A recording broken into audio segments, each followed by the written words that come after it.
Literally, I landed like 30 minutes ago, did not know what was going on. Like, hey, you going to the luncheon? I'm like, what luncheon? And yes, of course. You don't mind if I keep on my hat?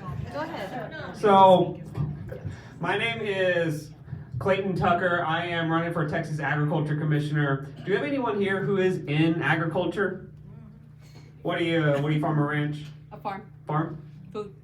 Farm? Sheep farm. Well, other folks. Yes, ma'am. Farm? Farm? Oh, okay. So I come from Lampasas. We have a cattle farm, some goats as well. If you're not quite sure where Lampasas is, if you can find the center of Texas, you can find Lampasas. We are literally equally far from everywhere else. Brownwood there? Yeah, about really, really close. Best call forever. Very, very true. Do I have any folks who are in education? You taught, what do you teach? Relationship education. Very nice. I saw a hand over here, I believe. Administration? Other teachers, educators. So I used to be a kindergarten teacher. 15 boys, 5 girls, pure mayhem. Also great training for Texas politics, it turns out. I walked into a classroom one day, had a kid vomiting there, another one peeing in the corner, and welcome to the Texas government. Look, the Ag Commissioner is fundamentally about 3 things. And I'm going to talk about these 3 things and the values I want to bring to them. So it's about food, land, and water. That last one's the big one. So let's talk about food. Food is too expensive. But as all of us in Ag know, it is not the farmers making the money. Oh no, we are losing 70 farms a week. We've lost 250,000 farms since the 1990s. It is not the farmers making the money. Who is making the money are these monopolies. Tyson, JBS, Cargill, National Beef. They are the ones making the money. They are the ones price gouging the folks in agriculture and the consumers. 1970 would say you go buy $1 worth of beef in 1970.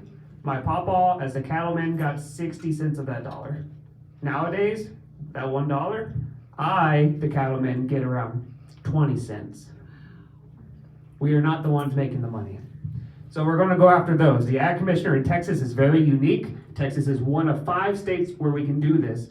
The Ag Commissioner alone can start breaking up some of these monopolies. The Ag Commissioner alone can start reshoring a lot of our agriculture. We all talk about how NAFTA sent our factories overseas. It did the same for a lot of our farms. A lot of our ranches, we sent those overseas too. The Ag Commissioner can start bringing them back. Let's talk about land. The average age of a farmer in the United States is 60 years old. What's going to happen in 10 years? Bill Gates will own even more of our farmland. So I'm 35. I'll be the first candidate from either political party to be born in the 90s. Please don't hold that against me. And we are going to be working on policies getting young folks back into agriculture. The big thing is really going after monopolies to make farming affordable. There's a lot of folks my age, they want to get into farming or they want to stay in the farming, but the most they can afford is 10 acres. What can you do on 10 acres? You can't do very Sit on it. You can sit on it.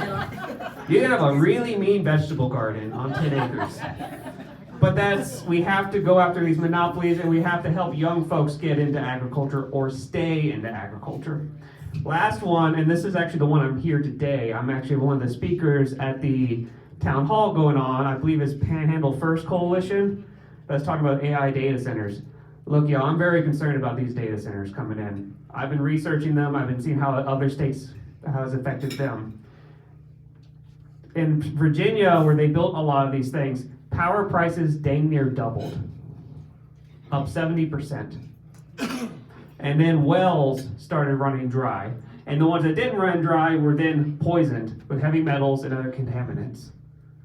And I was actually been getting calls from people up north, some of our northern neighbors, actually around the Great Lakes.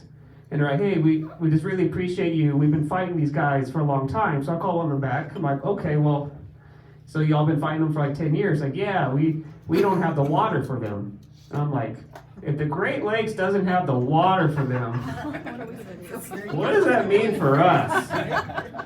So the Ag Commissioner can do what's called Ag Impact Studies. And this is something we're going to be very aggressive about. I'm going to be very, very frank about how aggressive we're going to be about this. We're going to be issuing ag impact studies on these AI data centers so that they can prove they do not take our water from our cities or our farms, because if we allow them to take our water, there will not be agriculture in the Panhandle. There might not be an Amarillo in the Panhandle if we allow them to take our water. They'll say closed loop systems. It's largely propaganda. I mean, they use less water, but they use more power. And plus all the nuclear facilities they're building, they have to build ponds, reservoir ponds. Last I checked, water evaporates. So that still uses a lot of water. So again, as agriculture commissioner, we're going to go after monopolies to make food affordable. We're going to really start reshoring our farms, rebuilding our family farms, getting young folks back into agriculture so we can keep Texas lands for Texans.